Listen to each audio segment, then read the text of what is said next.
Hey folks, welcome to Your World with Prakash Kapila for another great round of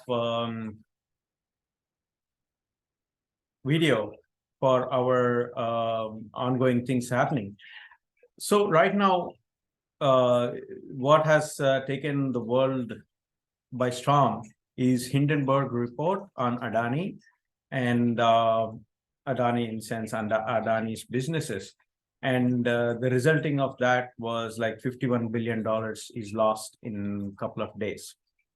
And most of the people are thinking that it is just started. It has not, it's not gone even halfway through.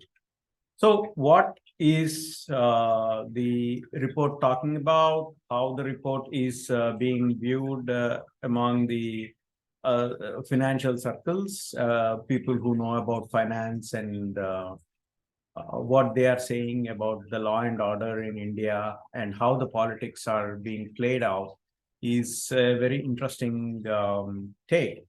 And it's a very big document, 100 pages long, and it illustrates a lot of things that have happened right from 2000 till 2022. And that is the crux of the show today. So what are the basic allegations on Adani? First, money laundering. Second, tax evasion. Third, bribery. And siphoning of the fourth one is siphoning of the money from the shareholders to private entities. So in this whole gamut of things, so let us try to see who the players are. The players from the Adani side are Gautam Adani, Rajesh Adani, Vinod Adani, and Samir Vora, and host of companies that they have created under the umbrella of Adani. And few of them are not under the umbrella of Adani, but still legally are not part of the Adani group, exist independently, but are still hold in roundabout way. Gautam Adani holds controlling rights over them. So, so coming to each one of them, okay, so let us talk about what money laundering has happened or is alleged to be happened. So what the and the other one is, this is all based on Hindenburg report. I don't have any data with me. All the data that I have used is the data that Hindenburg has given.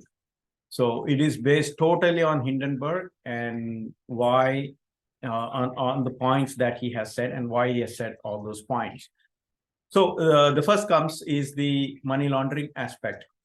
So what is money laundering? There are many aspects of money laundering. The first aspect of that is to layer the money. That means the unaccounted money, untaxed money, drug money, terrorist money, and smuggling. All these fall under the black money zone.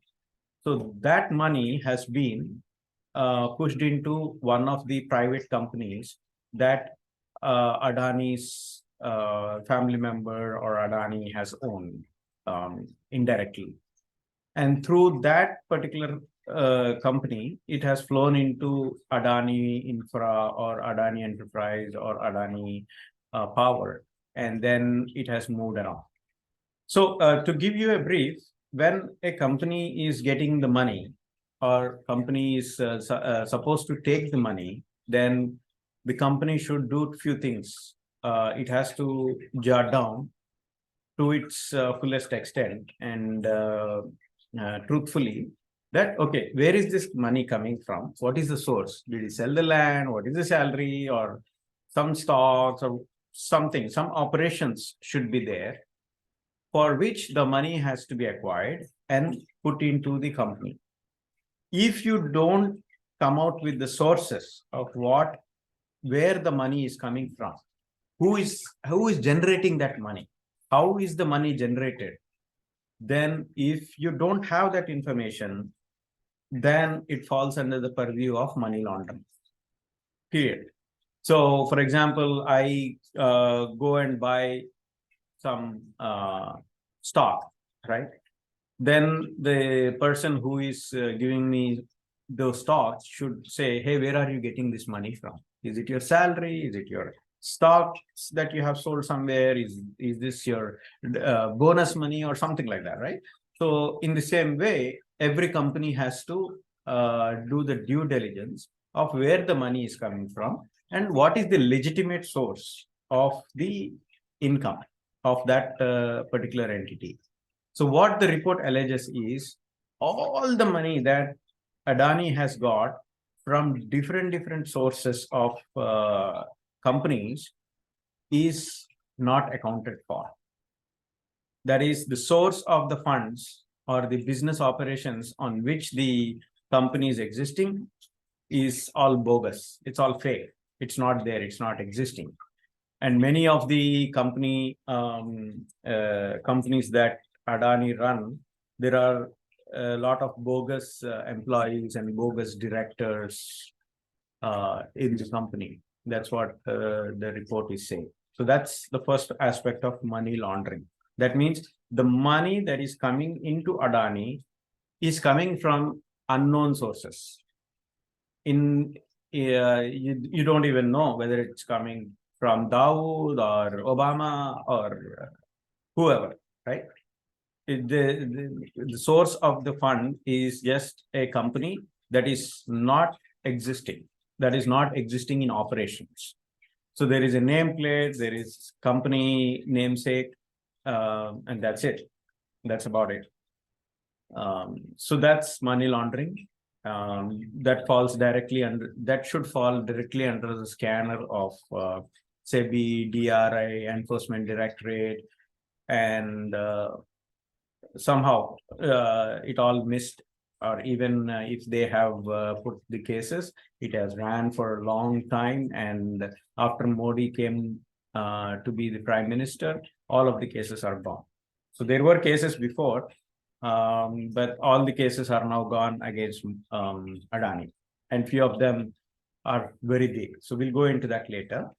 So the second allegation by second serious allegation by the report is that the total stock of the Adani group is held by select few individuals.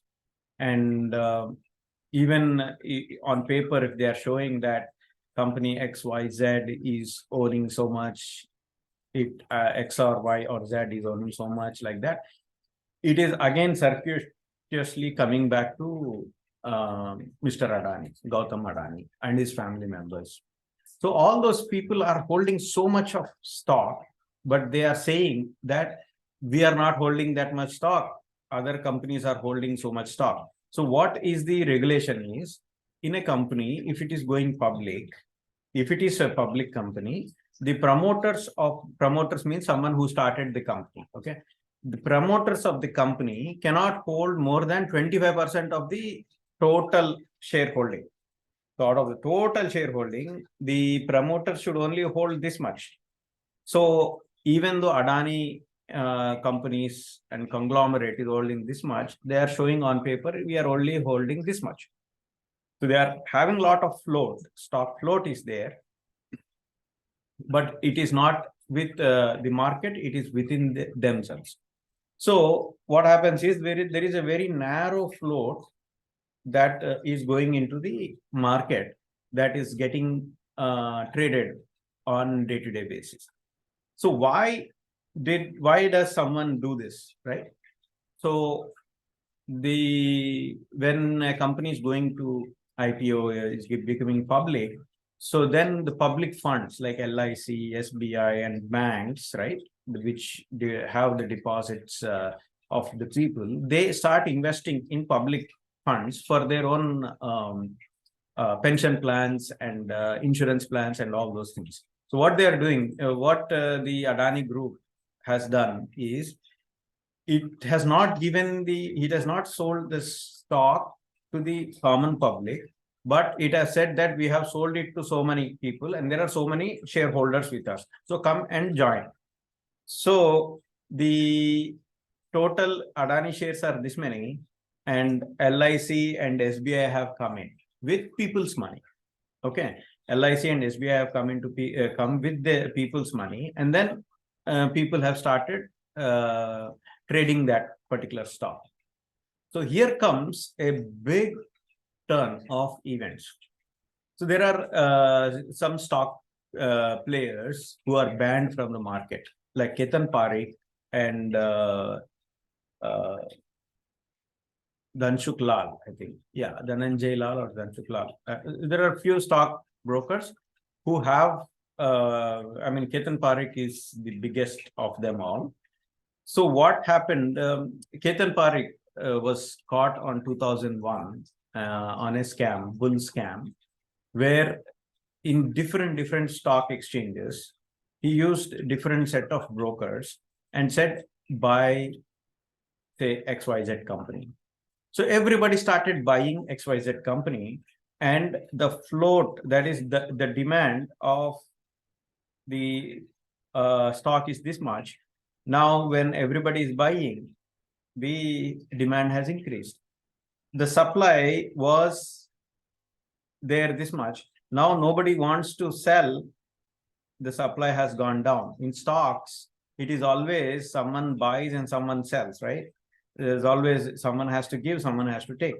So there is always buy and sell. When there is a pressure on the buy, this sell side is going to naturally come down. That is, if the stock is going up, nobody wants to sell it. Simple put. And everybody wants to buy. So when how Ketan Parikh played the game is, he had set of brokers in every, like Calcutta Stock Exchange, Bombay Stock Exchange, National Stock Exchange, and other exchanges, where he would say, you have to buy this particular stock at this particular price. So even though the price was less, they just bid the stock to that particular price. So what would happen? The demand would increase and the price would start increasing because the supply is not there. Nobody is trying to sell.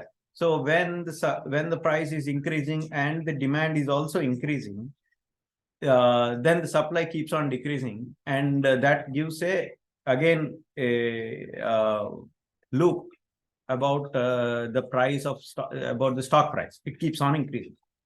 So what the report is saying is the Ketan Parikh was used, and similar brokers like Ketan Parikh was used with set of brokers who rigged the Adani stocks.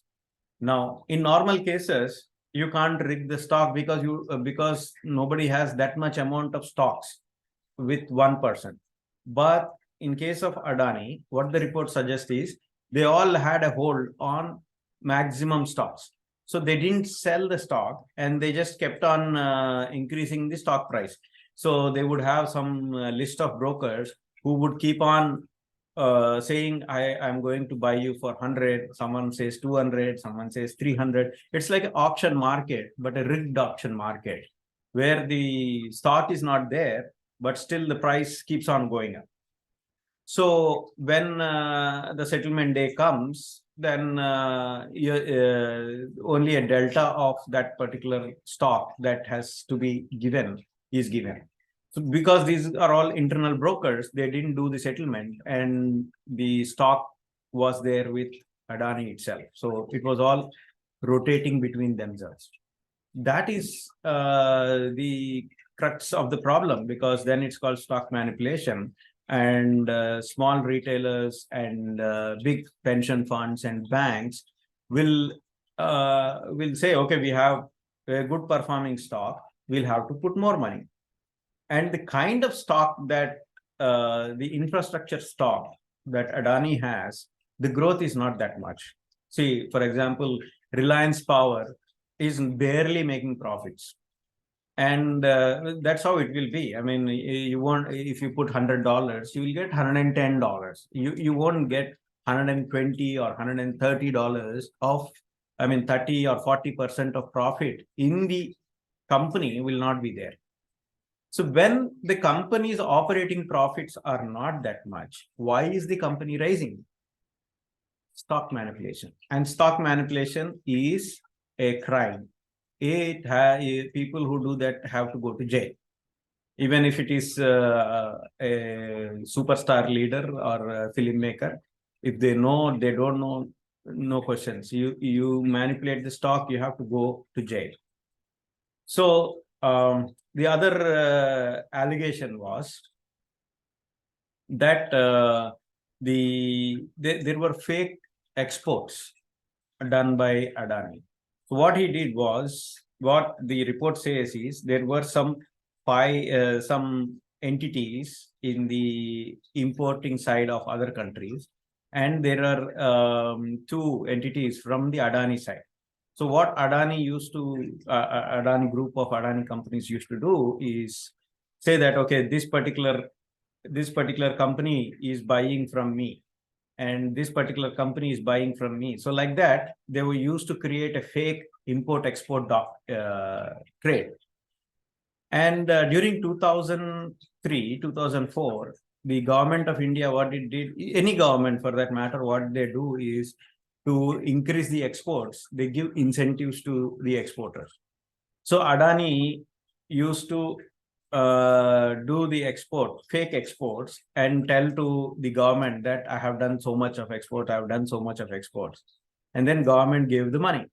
So the money, the goods and services have not been transported to the other entities. And even if they have been transported, they will transport back. Say, I give you $10, you give me $10 back. And then it becomes like a transaction of $10. So I go to the government and say, hey, I exported $10. So like that, you do 1 million times, then it's a 10 million export, where I have not even spent $1. So like that it happens. So I give you $10, you give me $10 back. We do like this for some million times. There are 1 million transactions. 1 million transactions into $10 is $10 million. So I go to the government and say, I have put $10 million transaction, give me credit. Give me the money. Credit means money. Give me some money. So they say, okay, 25% of whatever exports you have done 1 million, that's great. So I'll give you 25%. Then you have $250,000 without spending any money. Right? So like that, there have been cases put against Adani by Directorate of Revenue Intelligence, SEBI, and not the Enforcement Directorate, but Director of Revenue Intelligence and SEBI. They have banned Adani brothers of Adani, directors of Adani. But after Narendra Modi came, all the ban was lifted out and they were allowed to operate. So that's a big allegation on Modi. And the other allegation is on Congress also, that from 2000 to 2014, even though there were so many cases, so many of illegal activities have happened, there were cases against the Adani group. Like, for example, the iron ore scam that was there. CM Yediyurappa had to resign, but nothing else happened. Nothing happened to Adani, who was the prime suspect. And the High Court has said that, okay, we have to cancel licenses for him. He has given bribe to. I even identified the individual persons on whom the bribe was given, and the bribe was very less compared to the scam that was done. The total scam that was done was $12 billion. The iron ore scam was $12 billion. That means they have taken out so much of iron ore, exported it, and said we didn't they didn't account that particular export. So that is one thing that is still pending, I think. So the cases are nowhere going. They're just stalling like that. So it's happening in Congress regime. It is happening in Modi's regime. So both Sonia and Modi are being used by Adani. So they are all working for Adani. That's what the implications are. So the next big thing that Hindenburg has said is they have been siphoning off the money to private entities. So remember, we had these foreign entities, and there are like 5 of the Adani group entities, and 4 of them are public. So what the tendency is to make the stock price go up, so that a lot of people start buying it. So in 1 year, it was like 2 times double, right? So the infrastructure companies never go double. However big the infrastructure is, how much ever the growth is, they don't go, because it takes a lot of money to put up that particular project. And over a period of time, say 50 years or 60 years, you will get, 3 times the money that you have put, but not in 1 year or 2 years. It's like you're building a home and you pay $1 million. The home is not ready in 1 month. It will take 6 months. It will take 7 months. And after that, you have to rent it, or you can sell it. But the $1 million that you are getting is not going to become 2 million, 4 million, 5 million, like that. So, and even if it becomes 2 million, you only after you sell it, its value is 2 million. Just because you have a home and you say it is 2 million, it doesn't become 2 million. So that was the other allegation, that they over leveraged everything. That means even though the value of the particular company is 1 rupee, they made it as 10 rupees. I mean, 10 times, 4 times, 4 rupees. So 1 rupee value of the company was thought to be as 4 rupees. And so the stock price became 8 rupees. That is twice the valuation that they gave. So they overvalued everything. And whatever is the promoters' stocks, they just pledged it to bank and LIC. And LIC and banks are saying, oh, we have enough cash. The cash is coming into these companies, so we are safe. What the report is saying is that cash is not correct cash. It is like fictitious cash that is coming in from different sources, and nobody knows where it is. So there is a heavy reliance on reliance in sense, dependence on over leveraging of the particular stock, and overvaluation of the stock. And all the people who are within the Adani group have some criminal case associated with them. Everybody is involved in some criminal case. And this is not a good sign for any company, how much ever leverage they have in Indian this thing. And the market cap of cement or the infrastructure or the ports or airports is not that huge that it is going to, even if Adani falls tomorrow, it's not going to affect Indian economy. Okay.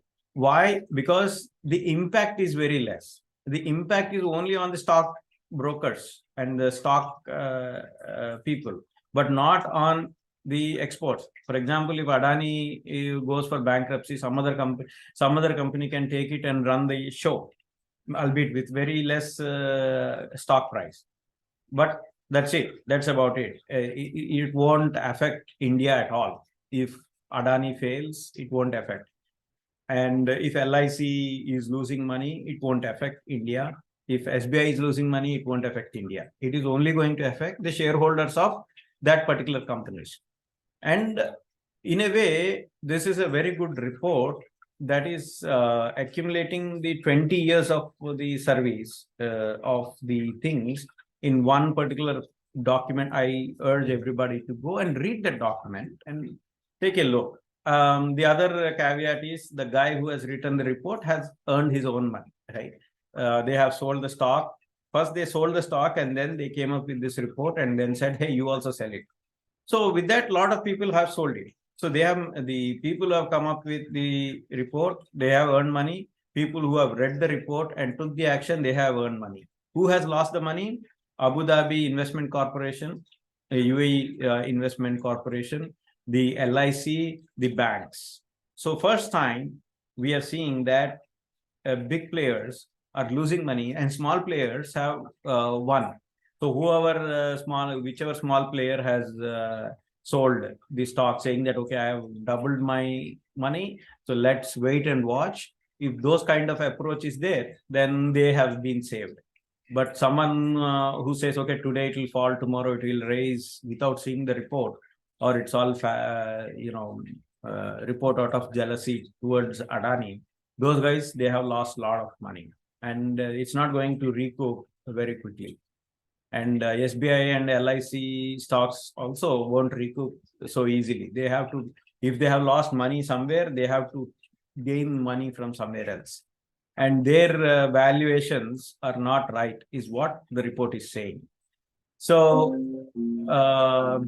let us know how the things are, and let us see how it will go. And so long, folks. I hope you enjoyed this particular show. I am sure we'll be talking more and more about what the report is and how the report is going to unravel itself. Okay. You have a wonderful day, and I'll come back with you with some other good um, article and issue. Thank you. You have a wonderful day. Keep watching Your World with Prakash Kapila.